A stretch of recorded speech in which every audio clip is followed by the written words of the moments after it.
Now broadcast. Here we go. We're loading up here as people trickle in. We're going to do it a little differently tonight. We have a full show, and we're not going to do the intro because the show is so jam-packed. And then more honestly, Katie McPhail is on vacation, so we are gonna jump right into it as people trickle into our I don't know 13th weekly Seattle Boat Show Live webinar, 37th weekly. It sure seems like we've been doing this a while, Mark. Maybe it's the rapport we've built over knowing each other for 10 years or so. Yeah. Working on a variety of issues with the Anchorages Chamber and then former board member at NMTA. I know we've got a lot in store tonight. We've got a targeted episode around anchoring, which is something that people don't think enough about. So yeah, Mark, how was your week? It was great, Peter. We spent last week out cruising, and I have to say, people go out and they hear about us on the Wagner Guide, and we talk about all these great places and all the fun we have traveling, and we probably don't talk about the reality of it in the background. And the land 3 martini lunches, Well, yeah, I mean, in Gig Harbor, I had to go, of course, test the Heritage Distillery, and discovered their flights of flavored vodka, and blood orange happens to be my favorite. If we could do a show on that, that would be terrific, but I think that would be inappropriate. Actually, Tom Douglas does things with Heritage Distillery. That's a lot of fun. But in my particular case, and then I found out later, I was followed closely by the Landons and some other friends. I was coming north and crossing from Port Townsend over to get to Cattle Pass and up to Fisherman's Bay, and last Saturday morning, I believe. And it was quite lively out there. And when a boater says it's lively, that's code word for we were just getting the crap kicked out of us by the seals. Yeah, spunky. So, yeah, and it inspired that in a future show, we're going to have our medical experts, Annie Fireheisen from Harborview Hospital, come on and talk about seasickness and how to remedy seasickness. Oh, sign me up for that one. Just saying the word seasickness makes me seasick. Yeah, and it's a very popular subject, kind of like tonight's anchoring subject. But I'm not sure people will. I think they will sign up. And Annie has a way of talking about it that is just funny and humorous. And she even gave me, and I can't remember what the acronym is for BARF and what BARF stands for. And it's a good one, and I can't remember it. I should send her a text and ask her to tell me, but we'll save that for maybe our audience has, if they may know, they can send that and questions my way through the Q&A part of the Zoom feature, which we've migrated over to. If it's okay with you, Mark, I was just going to share a few headlines that caught my attention this week. Please do. Yeah, just recently, and I'll put this in the chat box, there was a story about Jeff Friedman, who many of you may know. He leads the Pacific Whale Watch Association. He was fined $1,000 because his boat ventured over into the Canadian waters. And as we've talked about before, those that border's closed for the time being, and probably for a long spell here. And so yeah, that was the second boater to get a fine like that. So they are taking this very seriously. And yeah, I was surprised to see that. On the flip side, on a little bit more on a more positive front, I'm not paid to be a pessimist, Mark. You know that. But on the positive front, continue to hear about the buzz of activity around boating. You've seen that firsthand, but just the numbers, the June boat registrations nationally have leaped 20%. And this is from our Michigan-based statistical surveys company. The numbers are fantastic, their person said. Their sales director said, another person who's not paid to be a pessimist, told Trade Only, adding that entry-level boats had a particularly outstanding month. You can't say there are too many industries that are profiting from COVID, but the marine industry is definitely one of them. And then a little bit more specificity, personal watercraft and jet boats leapt more than 27% over June 2019 registrations, and a whopping 12,000 new PWCs were registered across the 30 states from which the registration data was collected. Mark, guess how much percentage of the market are PWCs? Would you know that answer? You know, I read the same article, and now I it's not in the article. This would be in the recesses of your hippocampus. Oh, okay. No, I don't know. You don't know? All right. It's the same percentage as sailboats, if that helps you. Really? Yeah. No. Landons, do you know the answer? You want to guess? How many sailboats do you think are of the percentage of sailboats out there? I would say 40%. 40% are sailboats. Landon's? I'd say a little higher than that, 50%. 50%, 2%. Really? You pick yourself up off the floor on that one, right? Oh, yeah. Yeah, Wow. yeah. 3%. I've seen 3%. I've seen 2%. That's nationally. And that's also Washington State. Yeah, sailboats are an optical illusion. You'll see sailboats at marinas, but only 4 or 5% of all registered boats are at marinas. Oh, So well, yeah, that's isn't good. that? Yeah. Well, I'm glad I could make you guys a little You got us. dumbfounded for Got us. once. Usually it's the other way around with your knowledge and acumen. So yeah, that's a few things that I noticed going on this week. Yeah, we're continuing to think about the Seattle Boat Show, planning for that, and talking to some boaters. Neil Falkenberg of West Bay Marine was just in the former guest of the show. Was just up in the San Juan the last 2 weeks and just could not get over the beehive of activity. And is that something that the Landons you ran into as well this past week? The activity out on the water. Yeah. Yes, we've seen lots of activity, both here in the Central Puget Sound and South Sound.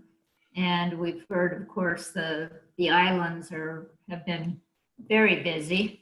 But you know, we've been out. So this we're not out the most of this week, but previously we were out about 2 or 3 weeks, and I can see that the activity has picked up quite a bit in July. So from the first part of July, where it was there really weren't that many boats down in South Sound. There were quite a few empty spaces. But by the time we were headed back up this direction, later in July here, it's picked up quite a bit. And then right here in Anacortes, we can see it. The activity has picked up quite a bit. So the warm weather, of course, is drawing a lot of people out.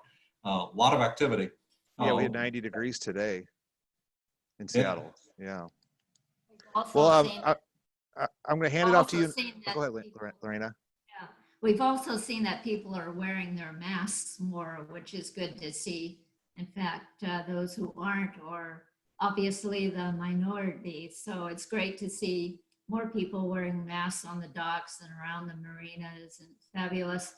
And I have to share what I discovered, another use for the mask when we go out on the dinghy. The wind, of course, is blowing in your face. So it's wonderful to have a face covering around your face, protects you from the wind and water, and it's great. Nice. Nice. A new item there. Cool. So yeah, Mark, you want to jump into what we've got in store for these? And I haven't really set it up this correctly today, but Mark Bunzel is the co-host of Seattle Boat Show Live. It is the publisher and editor of the Wagoner Cruising Guide. And why don't you take it away, Mark? And just to continue, Leonard and Lorena Landon are managing editors of the Wagoner Guide, and we have the best jobs in the world because we go out during this time of year and visit all these great locations and then report back to all of you. But Leonard brought it up in last week's show, but I'll bring it up. So much of what we also learn is from all of you. We've gotten emails and sometimes phone calls, text messages reporting on the different marinas and what people find, and we really appreciate that. And please don't hesitate to contact us if you see something that's different or not the way we described it, either in the Wagoner Guide or even on this show. So, and Mark, what's the best way for people to do that? And I'll write that in the chat right now. Leonard, correct me on this. We've got it as email to. It's Go ahead. Yeah, wagonercruisingguide@gmail.com. Great. Pretty easy. Yeah. If you go out on the wagonerguide.com website and on the contact tab, you can also find that. So okay, great. So let's go through the updates for this week, and then we'll dive into, no pun intended, our intended subject for tonight to talk about anchoring. So first of all, Lorena, what do we have new for the San Juan Islands? The latest information, Galley Restaurant on Lopez Island in Fisherman Bay. It's a popular spot to stop. They have 3 buoys and dock space. So when you're dining, you can use their buoys and dock space. They're The restaurant is closed right now. They're totally remodeling it, gutting it, and remodeling it. So it's temporarily closed due to the remodel, and they plan to be open in January of 2021. So we look forward to a visit there when the restaurant is all brand new. Sounds like they have some exciting plans and menus and some great chefs coming in. So that'll be fun. For BC, Shearwater, I talked to them again, and they are open for guest moorage for one night at a time only. And it's really for gathering essential supplies at their store, for example, groceries. And they want you to call on VHF 66 Alpha before you arrive. So again, you can stay overnight for essential stop, and just call ahead on the radio, contact them, and they'll come down and greet you and fill you in on the procedures. And Haida Gwaii, interestingly enough, Haida Gwaii has now COVID cases. Of course, they're about 65 miles or more off the coast, and it's even reached them. They think it's due to some residents leaving the islands to travel and then return. It may also be due to some private tour operations there that did open against the Haida Nation requests. So they're not sure, but probably a combination of people traveling, and it's an example of how this virus can spread and reach. It's far-reaching, and again, we need to wear a mask and keep our distance. And some of us may have the virus and not even know it and be passing it to others. So it's really important to keep that in mind. And how about anything else for BC? That's all I have for BC at the moment. Leonard has something for Alaska.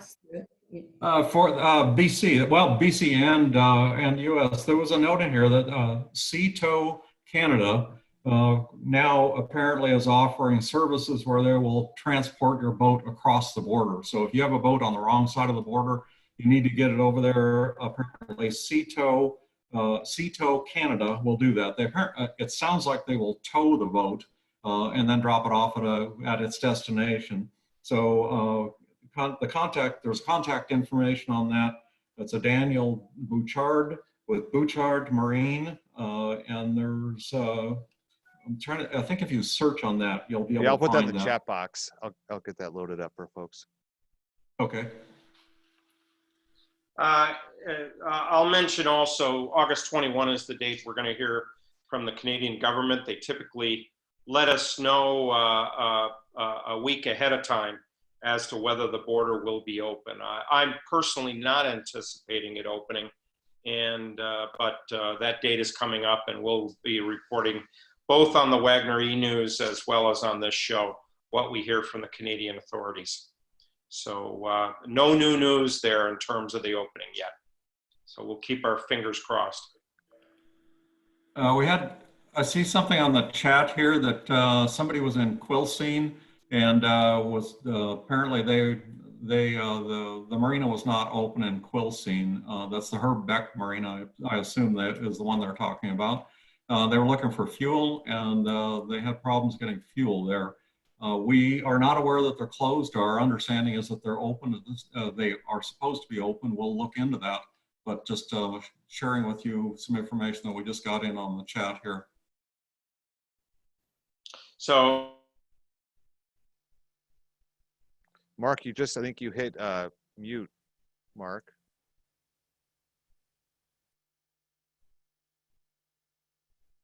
okay, there we go. There you go, yeah. Once again, thank you for those who send in tips to us or updates. We appreciate it, and we know the rest of the boaters appreciate that. So we'll keep the information going. All right.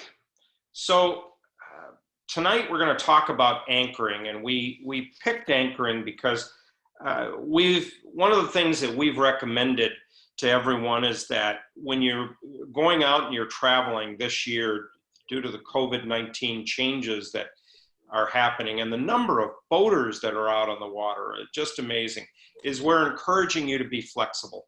And flexibility means you may not get your mooring slip that you expect. So consider that you may have to anchor out. And most people, when you say anchor out, they kind of shake their head and they think of a night that they're anxiously laying in bed, wondering if their anchor is going to hold, or whether their boat's going to be blown into a group of other boats, or up on the beach, or the worse, it could be the rocks. And we wanted to give you a few tips and talk about a few tips that you can have when you're anchoring so that you can get a good night's sleep and feel secure that your anchor is there on the water. So I brought my handy anchor here. Now my Very actual nice. anchor is much bigger than that. Yeah, it's like a brand new anchor. It is. It's brand new. Picked it up at West Marine just today. And this is a 2.2 pound Lumar claw anchor. It's really modeled after the Bruce anchor. And I have a Bruce anchor on my boat. There are people who revere the Bruce anchors as the gold standard. And until about, maybe about 8 years ago, they really were the leader to help you get a good night's sleep. And then some other companies came out with some other innovations. Many people are aware of the Rockna anchor, which has a hoop over the top. And why that hoop? Well, that hoop is going to help the anchor to make sure that it doesn't do this and go upside down, which it rarely does, but that it'll be upright like this, so that it can, as it drags across the bottom can actually dig right in with those flukes. And Leonard, you took your old anchor off and put a Rockna on. What did you think? How did it work for you? The Rockna was great. We had a Bruce. The Bruce worked very well for us. We had many good anchorages with it. The only one that the Bruce didn't do very well with is anything where there was growth on the bottom. So if there was seaweed or anything like that, the Bruce would tend to take a little bit longer to bite. And the Rockna really bites. When it bites and when it sets, it really sets hard. That was the first thing we noticed. Our boat's 66,000 pounds, and when we get momentum going on that, and as soon as that anchor sets, the Rockna would just grab and that chain would go straight, and the windlass felt like it was going to come off the deck on me a couple of times when we were backing down. But the Rockna was great. What's the right ratio of anchor to depth? Can you talk about that? The scope on that. Yeah, that's and one of the notes we had on this whole topic was how anchoring is a little bit of science and a little bit of art, and I think Mark mentioned there's a little bit of religion too. And so the scope that you have really is one of those that it depends on a lot of things. We're all chain and with a Rockna anchor, and we traditionally around here in the Northwest are setting with about 3-to-1 to 4-to-1, and I know that other people will look at that and say, wow, that's not enough. You need to go to 5-to-1. We've gone as little as 2-to-1, a little over 2-to-1, and where it's a really tight anchorage and there's no wind and everything's going to be really calm for the evening. That's our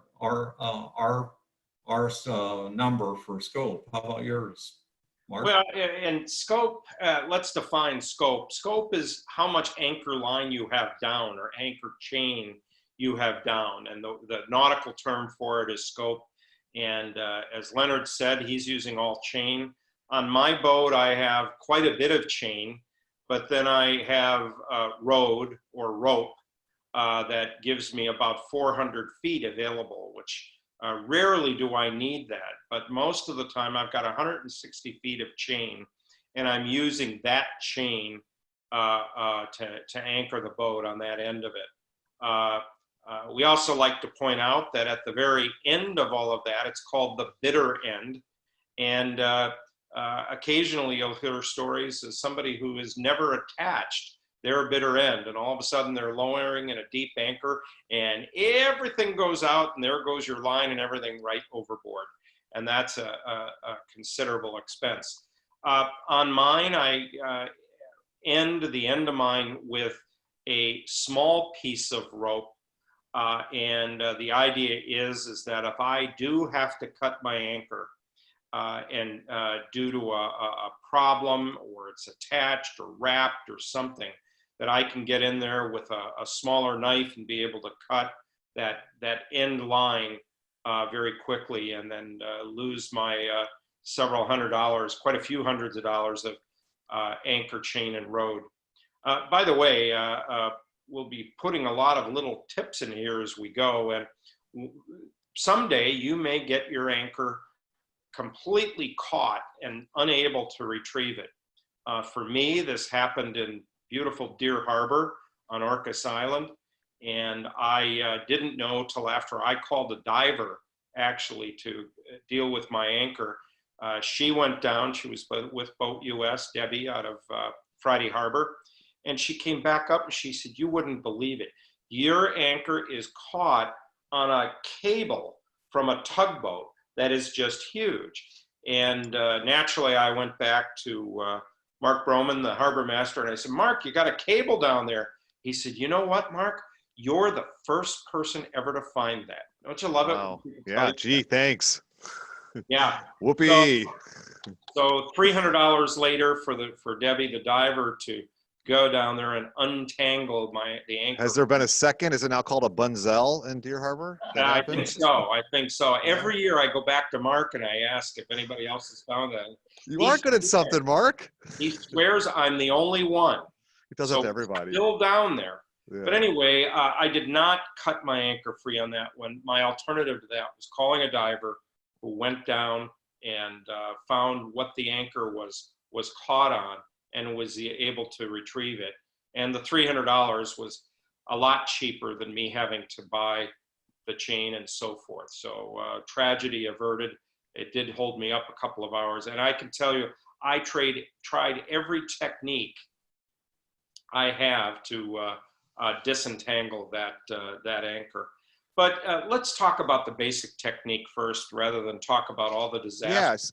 Yeah. So you're anchoring. I think you just drop the anchor and you slowly let it out. How does it go? You've got it, Peter. Oh, I didn't mean to do that. I didn't mean to steal your thunder. No, that's perfect. So first thing is getting ready to anchor. You approach your anchorage area and you start to plot where does it make sense, and how you decide to anchor is going to depend upon the wind and where the wind is coming from, and then also the other boats that may or may not be in that anchorage. You want to be thinking about how big of a circle your boat may circle around when you have your anchor set, and where you're going to be. So once you've done that, you then pick your spot for your anchor and you begin to lower your anchor. So you note your depth with your depth sounder, and if you're doing, as Leonard said, a set with a scope, you're going to lower 3 times, if it's 3-to-1, 3 times as much of your anchor line, chain or rode, as your depth. And so what I do is I start to lower when I have lowered, and you also should have a way of knowing how much anchor, chain, or rope you've let out. And that's a situation where you, at the beginning of the season, have marked your anchor, typically in 10 feet, it could be 20 feet increments, so that you're counting how much is out there and how much are down. Some people have a sophisticated anchor counter. You can spend money on something like that. A lot of people have painted stripes on the anchor line and kind of a code. I have these little markers from West Marine in my chain that goes through, and or fisheries, and there we go. And actually, we're Switzerland here, Mark. I know, I gotta cover them all. LFS, J&G, you name it, we got it. We love them. They're all friends. And anyway, it's good to know how much you have deployed. So once you know, and what I do is I deploy to my depth as the scope, and then I start giving little bits of reverse power. And I actually am doing that just by slipping it into a gear for a couple of seconds and starting the boat moving back slowly. And what you're doing then is you're laying your anchor line out in a line behind the anchor. I forgot one thing, and that's that typically you're going to point your bow into the wind so that you're going against it, because that's the way your boat's going to lie when you've got a breeze in that particular anchorage. And so you back down on it, and your anchor will hopefully drag across the bottom, and that will catch into what we love to see is soft mud, and then start to dig in. And then you continue to drop anchor till you've gotten to the point of your scope. Let's say you're in 50 feet of water. You would drop down 50 feet of your chain or rode, and then start a little bit in reverse, and then continue to let out till you hit that 150 feet of anchor line or rode. And so 3 to 1. 3 to 1 is typically what I'm doing, unless I'm expecting storm conditions, and then I'm going 5 to 1 or more. And 5 to 1 gives me a nice, good set. Have you ever dropped a stern anchor? I have not, and you have other choices of anchoring where you could drop a stern anchor. If you want to be in a situation where your boat does not swing, you would want to do that. Some people will deploy a stern anchor in their dinghy and travel out from their stern and then drop and then get that to set. I find it just creates another complication. And so I'm just as happy getting a good bow set and then swinging in that anchorage, which is probably the way all the rest of the boats will swing. Yeah, I want to get into that. Wind changes. Yeah, kind of anchoring etiquette. I know you're going to touch upon that, but I know there's a whole kind of unwritten rules on how you should go about anchoring. Yes, yes. But your basic is getting that in and then getting that set by backing down on it. And then as Leonard talked about when he talked about his Rockna, when you're in reverse, you're watching to see if your anchor is set by continuing reverse and then watching if your anchor line sticks out from the front of the boat rather than down in a big loop. And once you have that, if you've got it, then let it set. We sometimes watch people, two mistakes we see.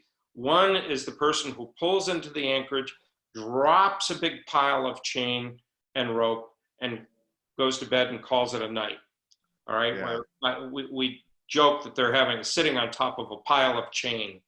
The right way is to get that hooked and get that sticking out, and that's when you know you have a hook. Now, how do you test it? You give it a tug. If you're how do we test it? Well, you give it a little bit of reverse, and then watch that anchor line spring into almost a line directly down to your anchor, and then leave it alone. There are some people who will throw it into reverse, go in as hard as they can to give it a good yank, and you'll watch that anchor line stick out and all of a sudden go bing, and that means that the anchor they pulled it out. Yeah. And when you start to get the beginning of a set, what an anchor will do when a boat is just softly tugging against it is that tugging is it'll start to dig its way. We say that that anchor is digging its way to China, right on through the earth if you let it with gentle tugs like that from the boat. What did I miss, Leonard? I was just going to add that a little story about the marker chain, and we encountered a boat up out of Shearwater. And I bring this up because for me, at least, it's easiest to remember things when you have stories about this. And there was a boat that wanted to follow us, and it turns out they had a number of problems, but they were trying to anchor, and it turned out that this was their first time anchoring. How they got to Shearwater, I have no idea. But they were there for 45 minutes, and they had no markings on the chain, all chain. And indeed, he kept trying to set with only about a scope of 1 or just slightly over 1. So he was constantly pulling it out all the time. So it was not putting out enough scope, and then also he didn't have any markings on it.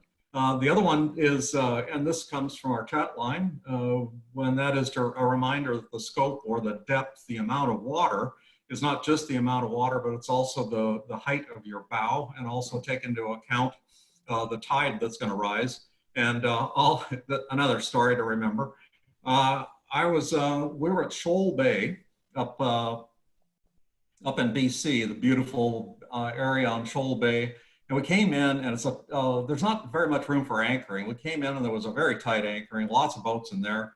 And came in on a very low tide, put the anchor out, and I didn't have much of any scope at all. And I had made a mental note to myself to add scope later on, because as tide was coming up, we went on shore and had a beer or two, can't remember, came back. We were on the boat no more than about a half an hour. I'm sitting there looking around, kind of going, we're moving.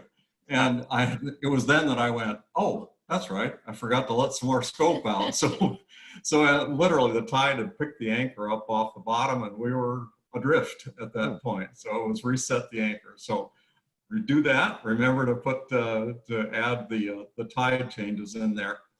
We might talk about how we use the clutch too on the.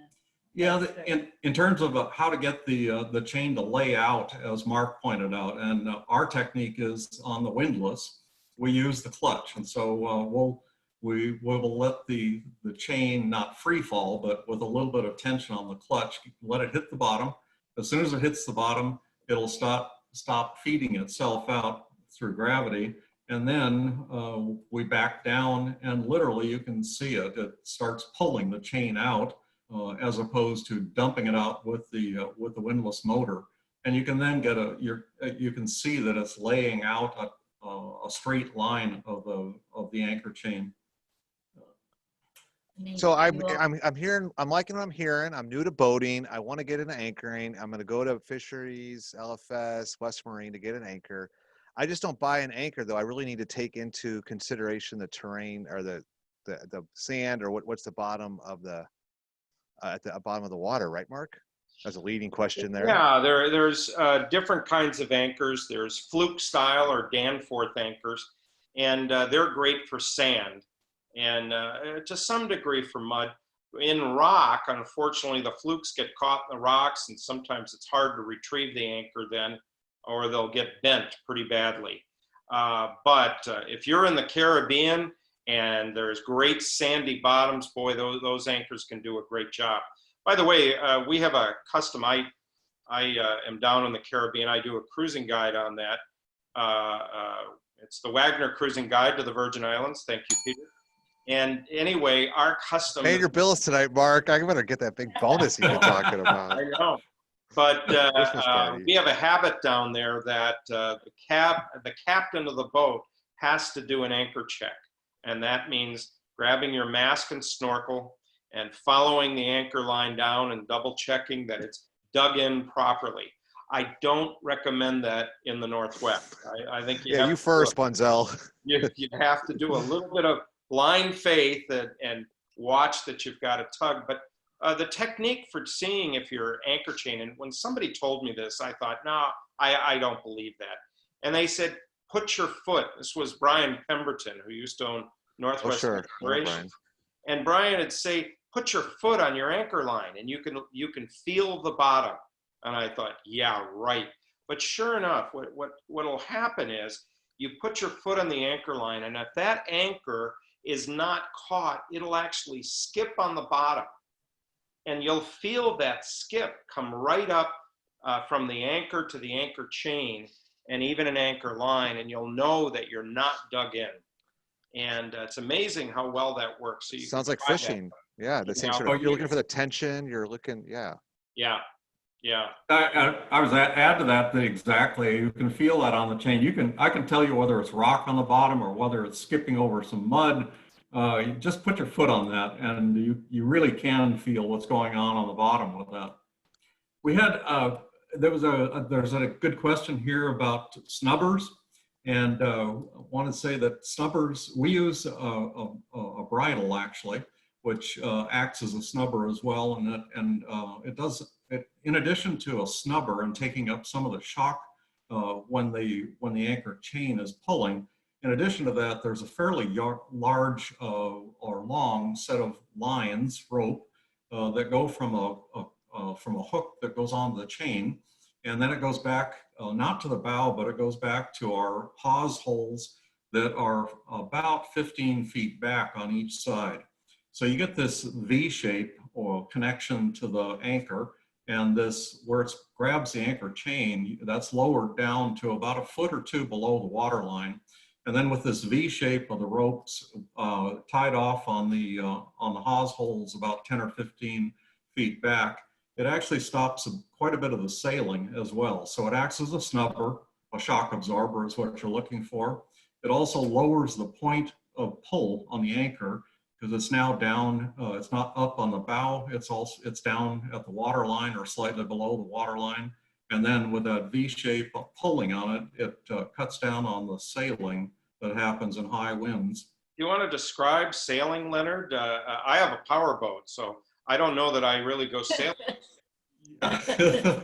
So sailing is when powerboat or sailboat is reacting to the wind on anchor. So you're on anchor and the wind is blowing and your boat will tend to sail or move back and forth with the wind. The gusts of wind or even the steady wind will push the boat and it'll turn itself sideways to the wind, and then the wind will catch that, push you back around. So you'll be, in addition to swinging in a circle around your anchor, your maneuvering, or your boat will be blowing back and forth on the end of that anchor chain or anchor rod. And it's not comfortable after a while sometimes. I was also going to add back up on another topic that Peter, you asked about, and that it's the stern anchor.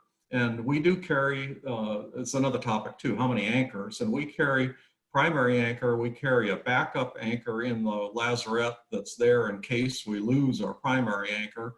It's a plow anchor. I think it's been with us for quite a while. We also carry a second rod.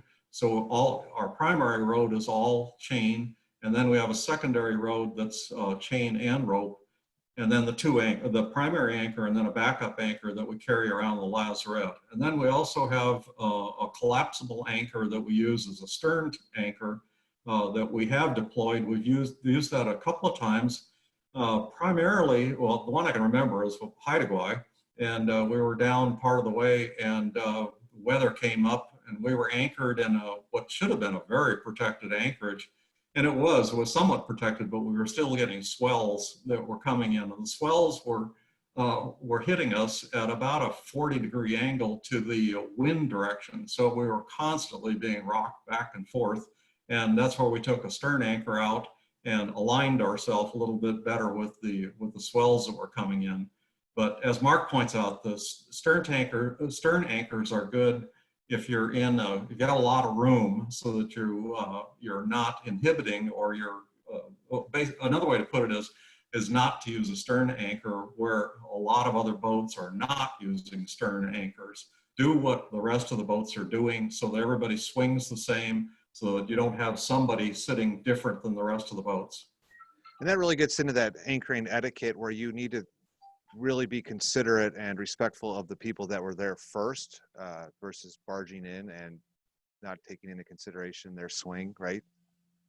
Some people Yes. love to be out and anchored and kind of have space to themselves and enjoy the beauty. And one time we were in this very large bay, and there's plenty of room to anchor. And it seems to be human nature. They want to head right over next to you and anchor right near you. So keep in mind that if there's space, go find your own space, because they may want to be, have their own private corner, so to speak. So that's part of the etiquette, yes. I'll add to that too. A number of times I noticed to come into an anchorage, and for instance, on the Don Douglas and Rhiannon Douglas books, their little maps or chartlets will show an anchoring spot. The Wagoner Guide will do the same thing. We show where an anchoring spot might be. And invariably you come in there and there'll be a cluster of boats right where that anchor symbol is. But many times there are some other second choices, third choices that are equally as good. So look around, try a different spot, and the herd mentality is not necessarily the right one for anchoring. We might talk about trip lines also. Yeah, we have we've used that a couple of times. A trip line is a piece of rope that you attach to the nose of the anchor, thank you, Mark. So attach a line on that, and as you can tell from the size of the hole on that, they're not intending it to be a very large piece of rope, but it's a small piece of rope with a float on it. So something that's going to float, and this serves the purpose of two purposes. One is that if you're in a really tight anchorage and you want other people to know where your anchor is located, the float tied off on the end of that line that's tied to the nose of your anchor will show other people where your anchor is located. But its best use is if you think, or if you have a hunch that your anchor might get tangled up in something. Where we used it a couple of times was in an anchorage that was noted as being rocky, and that there was a history of anchors getting caught in the rocks down there. And with this, with the trip line, if your anchor is hooked or caught on something, then you can come and hopefully take the buoyed end of that trip line and pull it in the opposite direction of the set that you have on the anchor, and hopefully free the anchor from whatever it's hooked on. You've got also, I just got a note on my chat line to talk about rangefinders. And we talk about distance and distance from other boats and so forth. And my friend Mark just sent me a note to remind you that some people will carry a laser rangefinder to actually measure the distance to the shore or to another boat to figure out your best place to anchor, or to determine if a boat is getting closer. But it brings up the subject of anchor watch devices, because you can get apps for your smartphone that you can actually use as an anchor watch, where they're using the GPS position where you set, and then the GPS position of your boat. And if you go out of those boundaries, it can actually give you an alarm that you might be dragging.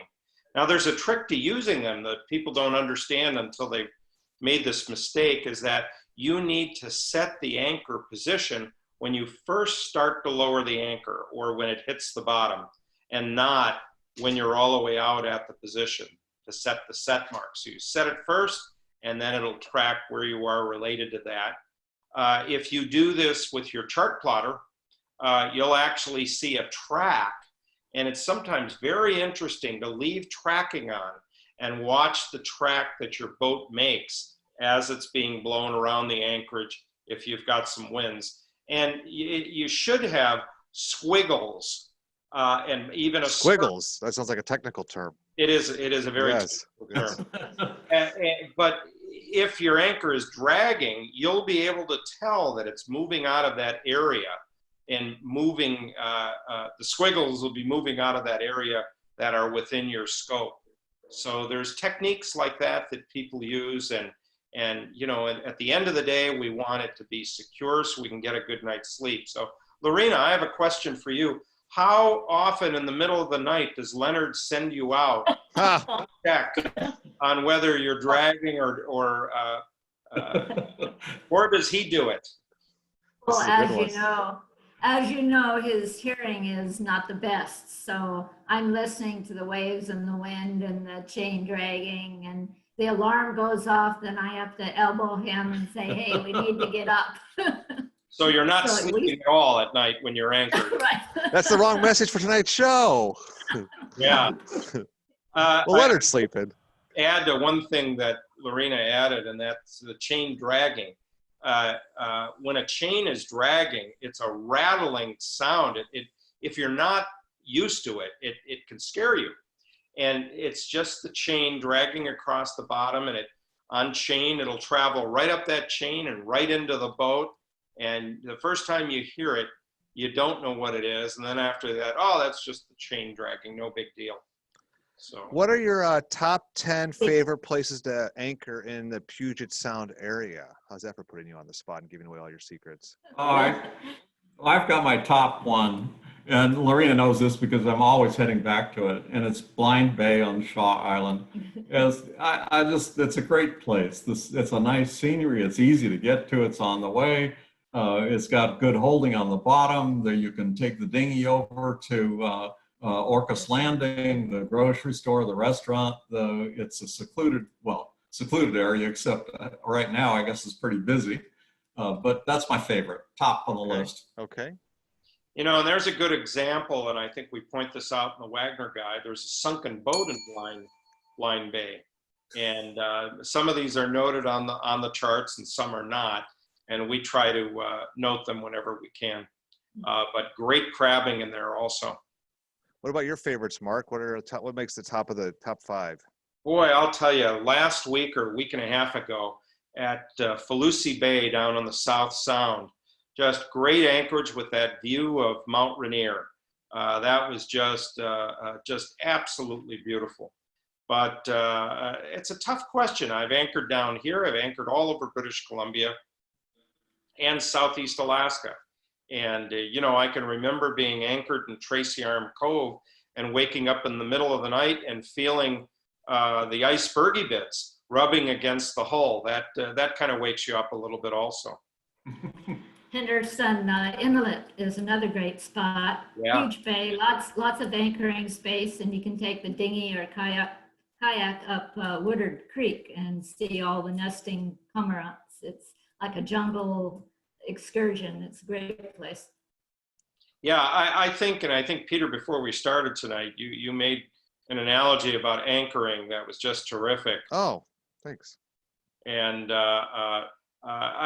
you know, it's something that every boater is really missing out if you don't anchor. The first couple trips that I made up to the Broughtons, I actually plotted a course with my Wagner Guide way back then before I even knew what the Wagner Guide was all about. And I was able to go dock to dock all the way up into the Broughtons and so forth. But after that, you just appreciate how much better some of these anchoring places really are in terms of the seclusion and the beauty. It just feels extra special when you can anchor in something like that. Well, my experience, if you're going to Alaska and you want to go boating and really explore the hinterlands, you can't do it unless you are anchored out at Pybus Bay or, you know, a whole host of the different spots. So the Puget Sound is a great backyard to get if you have Alaska on your bucket list, and I hope everyone does, anchoring in your backyard here just makes you that much more comfortable when you get up north. Yeah, I'll give you another tip. There have been a few times where I just can't get the anchor set. And I finally had to set a new rule. There are some spots that the bottom is just not going to be conducive. I'll use my prop again to get that anchor in. And if I go to 3 tries and I can't get that anchor set, I move to another spot. And that spot's maybe just 20 feet away, 50 feet away, but I'm looking for a different consistency for the bottom where I can get that anchor dug in. Yeah. And there's nothing wrong with that. It's a pain in the neck. You know, people feel embarrassed because let's face it, you pull into an anchorage and it becomes a little bit of a spectator sport that everybody wants to watch your style and, gee, let's see if that person gets their anchor set. And but the important thing is getting it set, getting it right, and then. But I've seen also some applause in an anchorage when somebody tests their anchor and that anchor chain goes straight out and pulls the boat back very gently, and then people go into a spontaneous applause. That's your smartphone, Mark. You've downloaded that app, so it applauds when you anchored. I know what you're up to. I'm on. That's right. But it's a great feeling of accomplishment also. And even better when you get up the next morning and realize you spent the night in the same spot. Nice accomplishment. We have a question or comment from Randy. We're all pretty good about displaying anchor lights at night, but why don't more of us display the black ball during the day? Is that not proper etiquette? Boy, that's a good question. It is, and technically the day shapes are supposed to be used if you're anchoring outside of a designated anchoring area. So something that's marked on the charts as a designated anchoring area, you don't need to. But technically, you're supposed to show a round ball shape, a black ball shape that's sized appropriately to the vessel. For a vessel under 20 meters, 60 feet, it's about just under 2 feet. So a 2 footer, just about 1.5 feet, I think it is, round shape that you're supposed to display somewhere on your vessel. Quite honestly, I rarely, if ever, see that. And again, that's supposed to be a day shape. I think my personal opinion is it's probably very important if you decided to anchor in the middle of Guaymas Channel, for instance, or if you're in the middle of the ship canal down in Seattle somewhere and you decided to anchor there, then that probably is pretty important. But for most of the anchorages, that were, that are typical anchorages where you are expecting to find boats at anchor, no, you don't see that very much. Okay. Here's Well, a question. that also ties to the anchor light. When do you deploy or turn on your anchor light? And same thing as the day marks is that if you're in a designated anchorage, technically you don't need to have an anchor light on. It's probably good to do it because people are running around in dinghies and other things. And I've had it where all of a sudden out of the darkness, especially in the Virgin Islands after coming back from the Willie T rum bar, where you really want to know where all the different boats are that are there in the water. But technically, if you're not in an anchorage area and you're anchored, you should have an anchor light on at night and a day mark during the day. And you can buy these day marks, and I'll be honest, I don't carry one on my boat, but you can buy them at many of your favorite marine supply stores that we've already mentioned. The day mark that I do care about, though, is the one for fish boats, commercial fishing vessels, that to know that they're dragging a net or have a net in the water, there is a day mark that indicates that, and that's handy to see. In the Caribbean, they use day marks all the time. The big yachts, when they're anchored, they've got that large ball near the flags. I think we're coming upon what I would call rapid fire part of the show, Mark. We've got about 9 minutes here. We've got a bunch of questions, so I'm going to read the questions, and I'm going to get excited to hear what you all have to say. So here we go. And if you've already answered, mea culpa on my part. What are your thoughts on snubbers? Well, Leonard talked about snubbers, and both of us really prefer to use a bridle. Okay. And that's taking strain off the windlass, and it's also setting up that V that Leonard referred to that will aid when there's wind varying in the anchorage, and you don't want the boat to be sailing very much. Okay, anything you want to add, Landons? Same. The bridle is what we use. We do see a number of boats that are using just a rubber snubber of some sort to take the shock off of the chain or the rode. Okay. Do you calculate scope based on low, medium, or high tide? Are there any special considerations you should give to boats attached to mooring balls versus those with anchors out?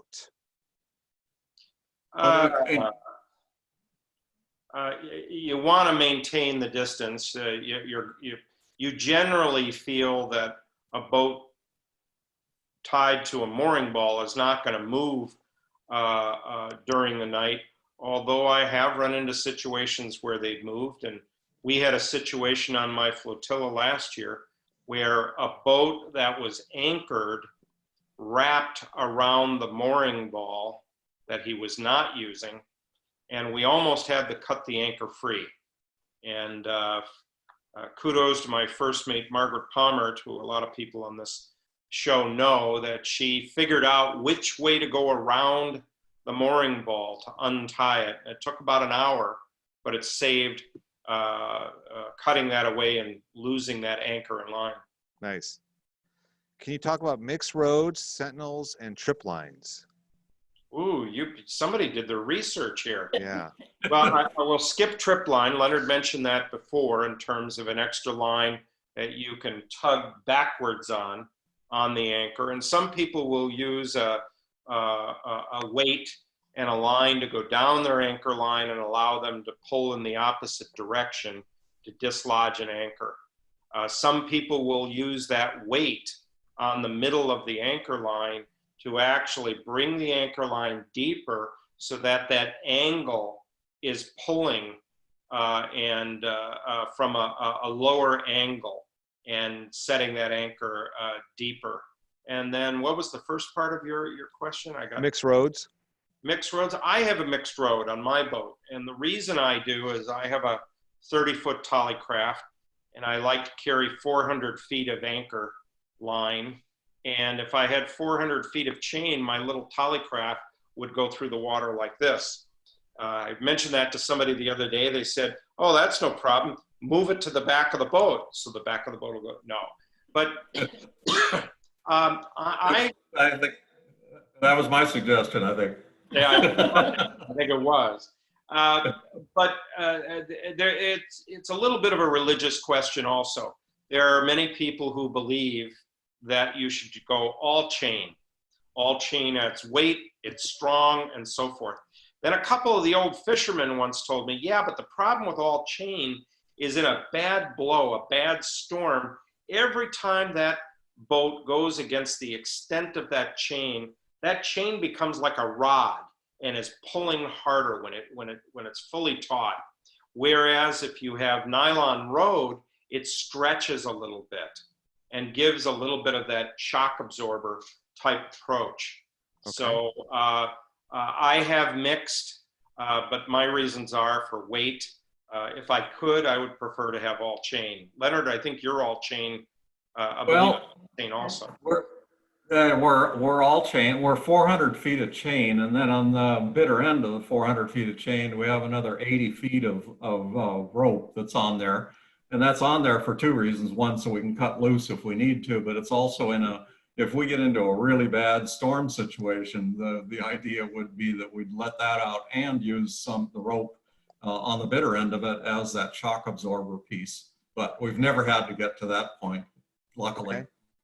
Front of the show, Sue Peterson wants to share that Scammer makes an anchor retriever system that lets you send a GoPro down and retrieve it to look at your anchor. Now there's a gimmick. How about that?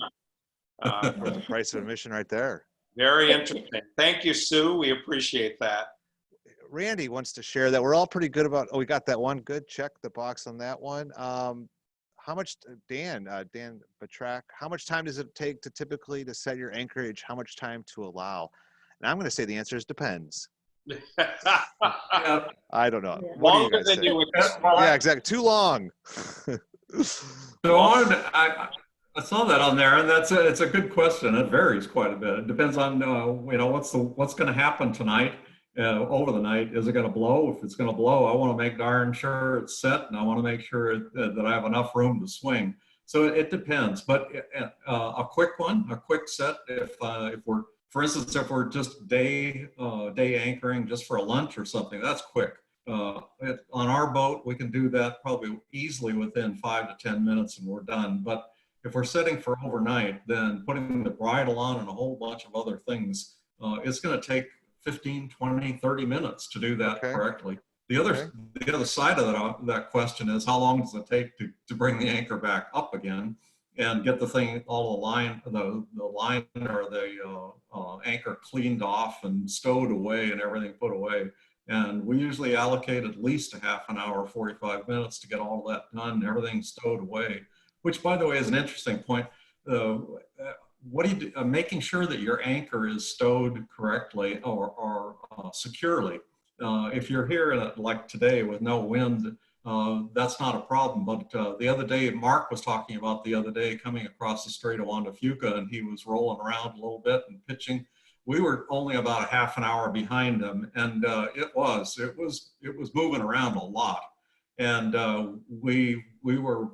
A couple of times the water was coming up over the anchor, and it was trying to move the anchor from its resting position. So just make sure that you have that anchor secured. The last thing you want to do is have that anchor come loose and start deploying when you're out in heavy seas somewhere.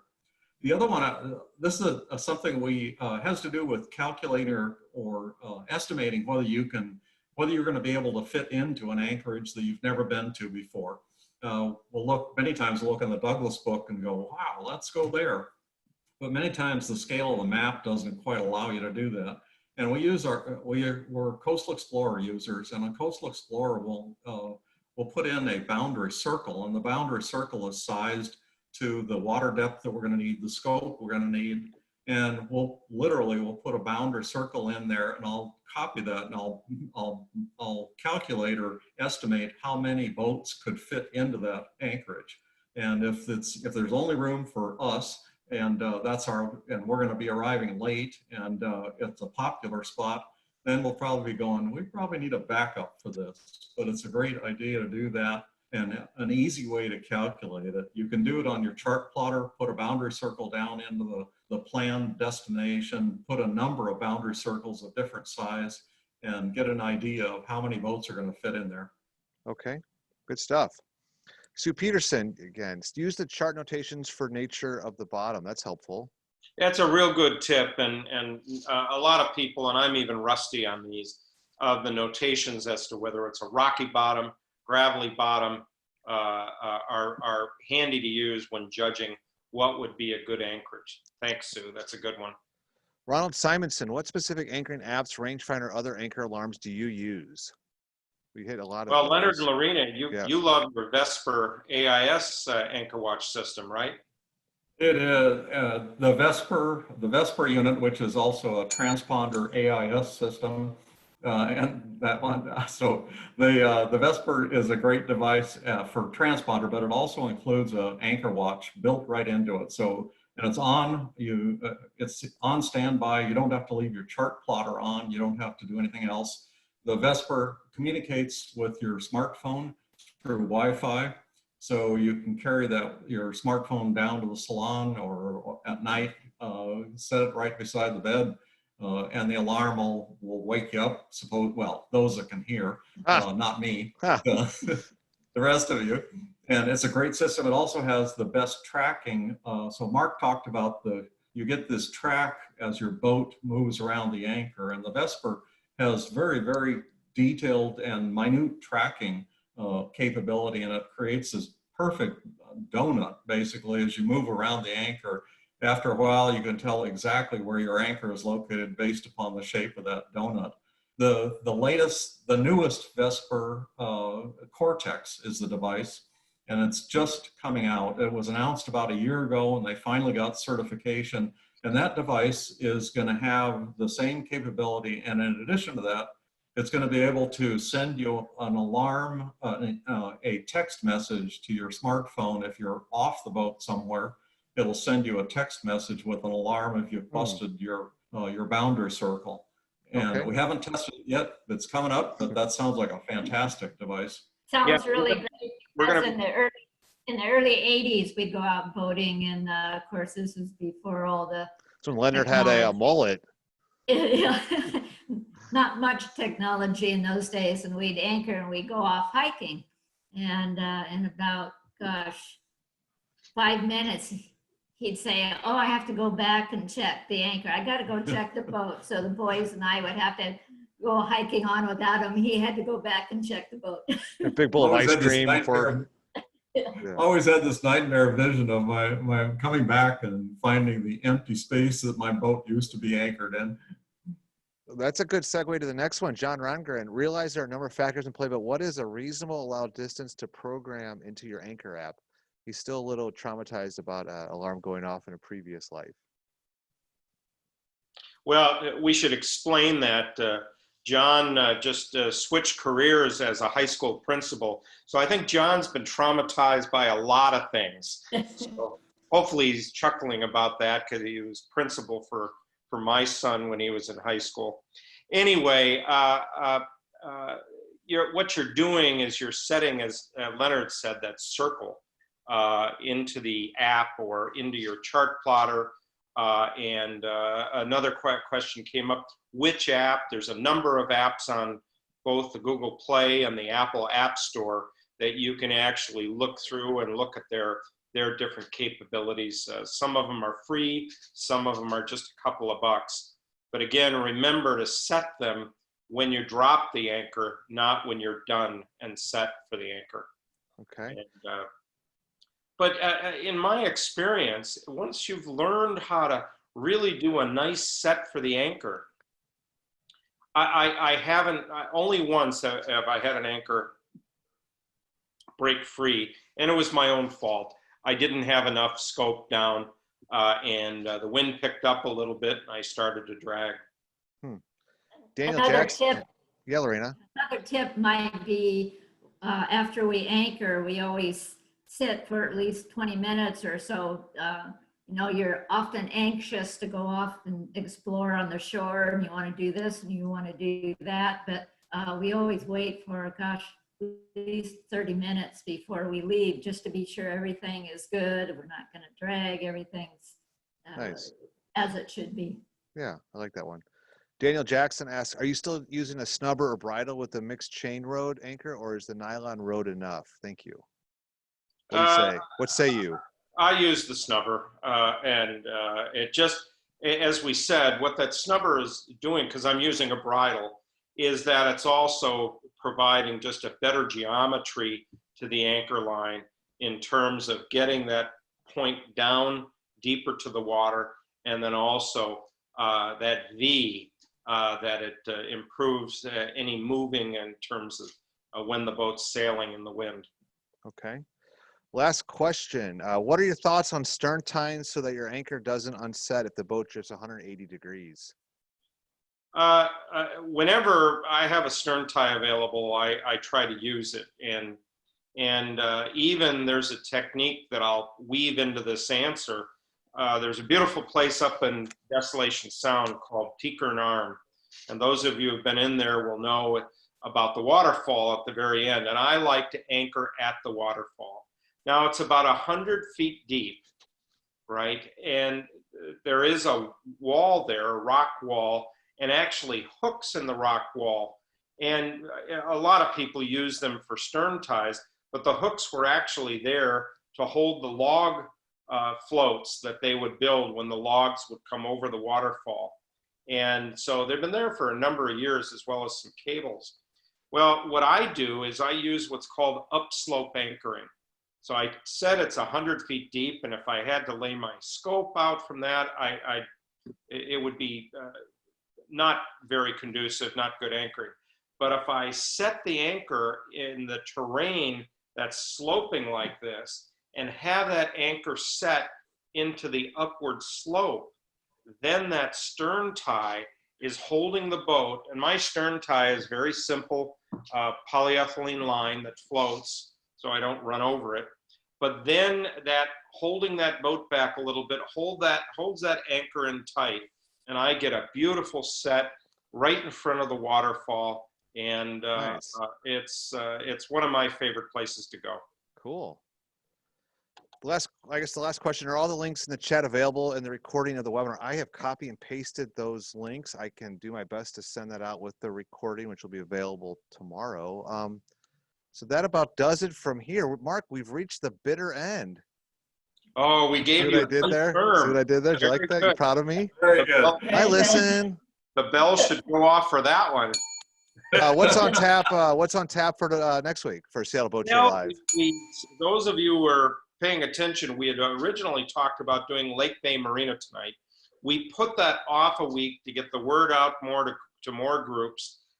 This is going to be a terrific presentation with Bob Weiss of Arbaugh and a few other people talking about the historic Lake Bay Marina. And I'll be right up front with this. We would love for you to bring your wallet. And we're going to be raising some money to buy Lake Bay, just like Arbaugh led the effort to buy Susha years ago. Lake Bay Marina, we need to raise about $800,000. So Peter, we're looking for a nice, and actually the Wagner Guide's going to make a nice little matching donation for that we're going to be looking for somebody out there to match us. Okay. And we want to raise some money so that we can buy that. So you'll hear the story of what it can be. Well, if there's an anonymous donation, a big one, I'll just let you know a secret. It's probably going to be me, Mark. Okay. Yeah. Don't let anyone know that, though. I like the anonymity. We'll keep it confidential. Between me and you, I appreciate that. So I'm sure you'll want the IRS to know about it, though. That's right. Yeah. Right. What's the worst thing that could happen? So yeah, I did a little bit of research during our interactive show tonight. BARF. It could stand for a bunch of different things, but Born Again Raw Feeder, which I thought was interesting. Bay Area Renters Federation. You're from the Bay Area, Mark. You've spent some time down there. That's a tough acronym. But I think the one that you were going for was Breathe, Acclimate, Relax, and Focus. Would that have been it? No, it was a humorous one. And I'll get it for next week. Okay. This is episode 11 of Seattle Boat Show Live. Episode 11 of Saturday Night Live was Peter Cook and Dudley Moore. I know Dudley Moore's name. I don't know Peter Cook's name. Does that ring any bells? It's a common sounding name, but not as an actor. Beautiful first name, of course. Yeah, we'll have to I was just going to end on a couple things here, if you don't mind. Vicky Yu, who's the statistician from NMMA, she recently posted, and I'll send it along with the show notes on her LinkedIn about recreational boating. And why the surge? The recreational boating industry has seen heightened interest as more Americans seek boating as a way to enjoy quality time with loved ones while staying close to home, especially as summer camps, sports leagues, and vacations have been canceled due to the pandemic. And new data from the National Marine Manufacturers Association, or NMMA, points to this trend continuing, a huge opportunity for our industry to attract new entrants to the boating lifestyle. So super exciting times. And then I will just conclude with this, and then I'm done talking. Promise. I'm a big fan of Maria Shriver, which maybe you didn't know, Mark. I don't think you knew that. I didn't know, Peter. Yeah, it's a little niche of mine. She's got this book out. I've been thinking. I followed her career for years when she was on NBC News. Every Sunday morning, I get her newsletter. It's called the Sunday, and I'll put it in the chat right now. See if I can populate it. It's a great way. That's the wrong chat, but it's it's a great way for me to start the Sunday. And she had a quote.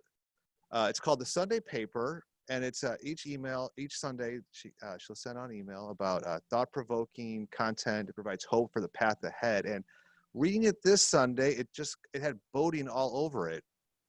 And here's what she said. I've been thinking, the key to life right now is being able to hold the yin and the yang. If I were writing a handbook for life, and I'm not, it would include a lot that no one told me about. It would talk about how life demands that you be really good at juggling and balancing the paradoxes of life.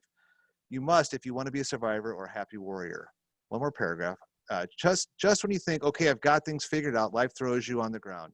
Just when the country reopens and you think, okay, maybe things are gonna get better, the cases surge, the nation experiences its highest numbers to date. Just when you pick yourself up and dust yourself off from one of life's curveballs, bam, you find yourself on your knees again, learning yet another life lesson. That's, to me, sounds like boating. Be flexible, be ready for anything, be prepared, call ahead, be ready to adapt. That's exactly what we've been trying to stress week after week. So that's how. And have fun anchoring. There you go. I love it. I have my anchor here. That's right. From West Marine, tons of sponsorship opportunities given all the names we provided tonight. So yeah, that concludes our show. I want to say goodnight to the Landons. You all have a safe week. Leonard and Lorena. Thank you. Mark Wenzel, I'll see you all next Thursday. I want to say thank you to everyone at home. We had a big crowd tonight, and we've got a huge show planned for next Thursday. So good night. Good night, everybody. Good night.